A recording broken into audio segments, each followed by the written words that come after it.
Tenho aqui comigo Jorge Martinho e Emília de Castro, muito bem-vindos. Muito obrigada. Olá, obrigada por estarem connosco, vocês que fazem parte da Ervanária Angolana. Esta casa que foi fundada em 1960 em Angola. Foi fundada em 1960 em Angola, pelo Dr. Horácio da Silva. Sim. Ele é nativo de Moçambique, nasceu lá, que foi criado lá, e durante todo o percurso da juventude dele ele esteve a investigar a fitoterapia angolana, que ele dizia que era muito rica. Era um naturólogo. Era um naturólogo e foi um dos pioneiros na naturopatia. Sim. Terapatia, exato. Exatamente. E vocês são netos? Nós somos netos, pertencemos à terceira geração. Sim, e continuamos a fazer o trabalho pioneiro dele na área da investigação. Portanto, a Ervanária surgiu primeiro em Angola e depois veio para Portugal. Aqui em Portugal. Sim. Neste momento, quantas existem cá? Neste momento existe uma, sempre existiu, foi sempre essa a casa-mãe e foi essa que ficou. Em Angola nós temos a Ervanária do Lubito, de Nova Lisboa, de Luanda e ainda tínhamos mais uma, aonde, Jorge? Em Benguela. Em Benguela. Pois. Portanto, são muitas. E esta ciência, a que é que se dedica no fundo? Jorge? Depois falamos da naturopatia e uma área mais abrangente. Em relação às plantas, o estudo das plantas medicinais e o seu uso tradicional, das ervanárias, cada vez mais, e hoje em dia, sobretudo, preservam muito esse património, essa herança.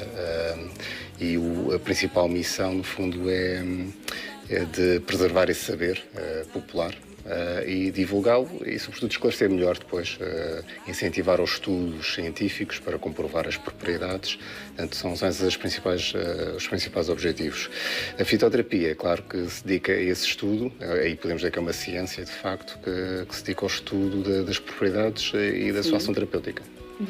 E, portanto, estas plantas que vocês hoje nos trouxeram para dar a conhecer já são plantas que foi comprovado que tinham estas características terapêuticas, exato, medicinais.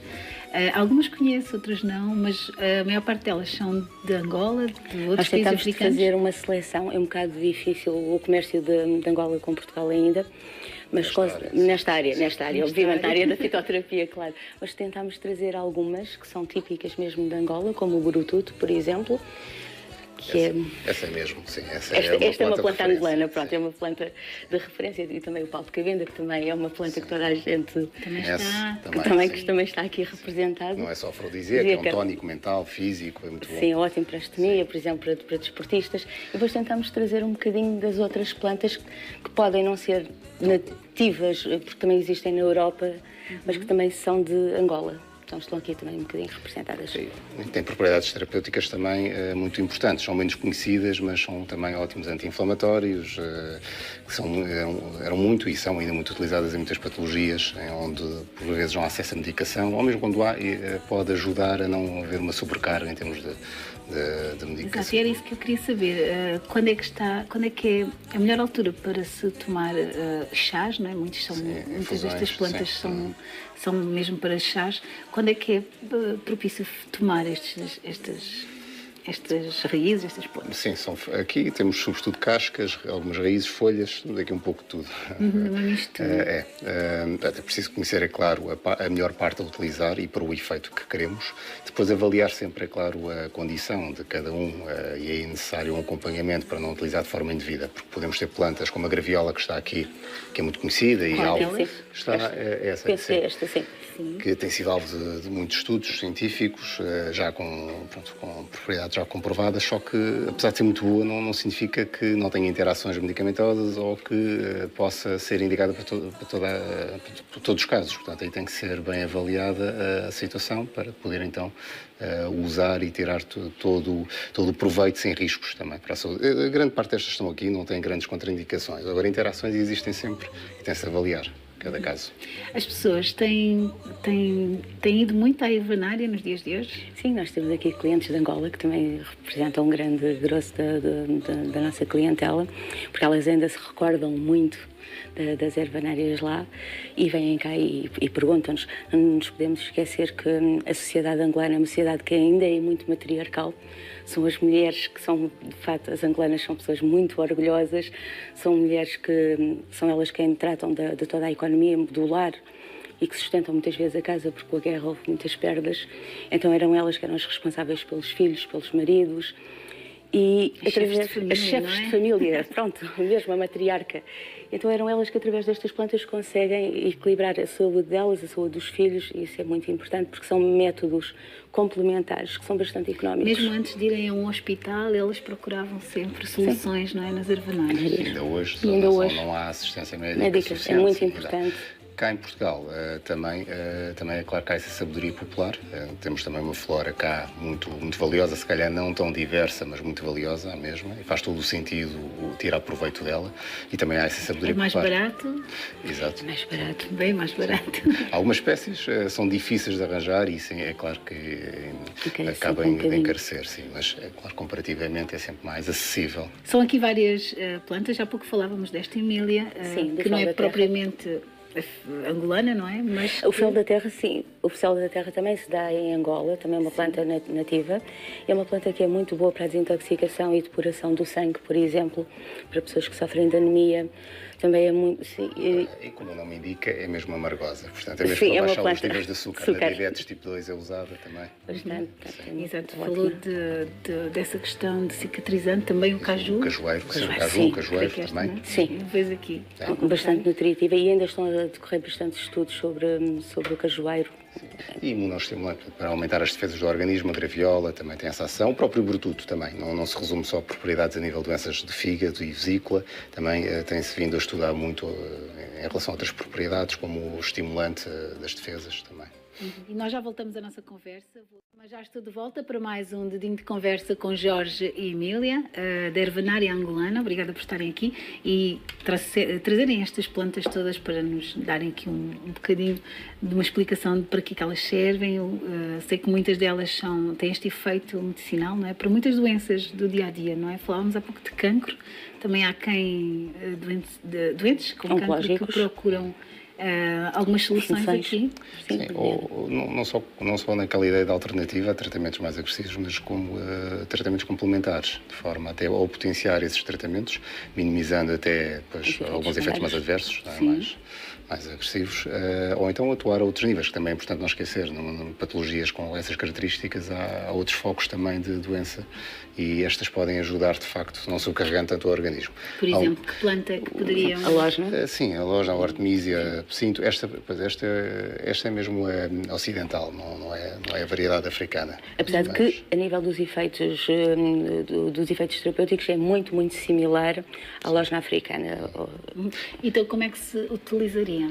Esta tem que ser com algum cuidado porque apresenta alguma toxicidade. Portanto, usada assim, erva isolada, só mesmo com aconselhamento para avaliar se é possível, se o seu organismo suporta. Falamos então da lógina, que é esta e esta também. Aqui.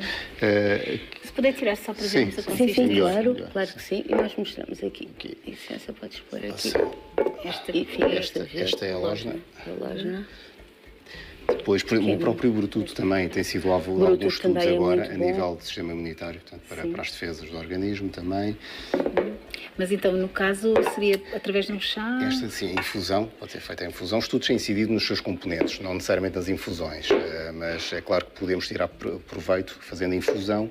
O mais sensato será utilizar em formulações para o seguinte objetivo, para diminuir a sua toxicidade com as outras ervas e potenciar até a sua ação. Portanto, o ideal, de facto, será numa formulação de várias ervas com determinada posologia, fazer com determinadas quantidades. E esse trabalho são vocês que o fazem? Sim, esse já herdamos esse património, já bem desenvolvido e procuramos hoje em dia preservá-lo ao máximo, que não é assim tão fácil, mas preservá-lo e depois adaptar aos dias de hoje, às exigências.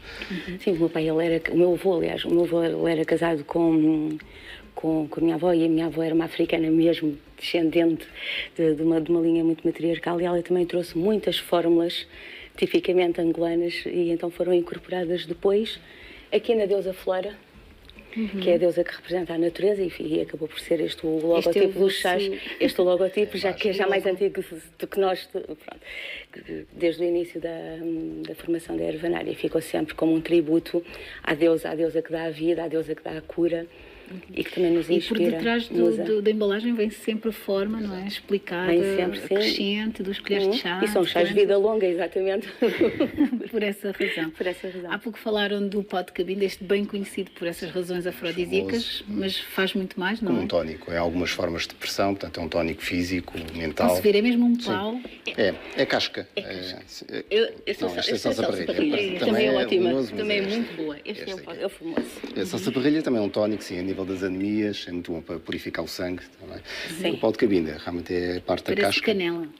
Tipo canela. Sim, Depois a nível é do diferente, aroma sim. é completamente diferente, é muito mais terroso, Sim, por exemplo. não é agradável como a canela. E depois, como é que se confecciona este? Esse faz uma infusão simples. Dá para fazer em infusão, dá para Sim. fazer em tónico, por exemplo, misturando um bocado em vodka e faz um tónico maravilhoso para se tomar. Exato.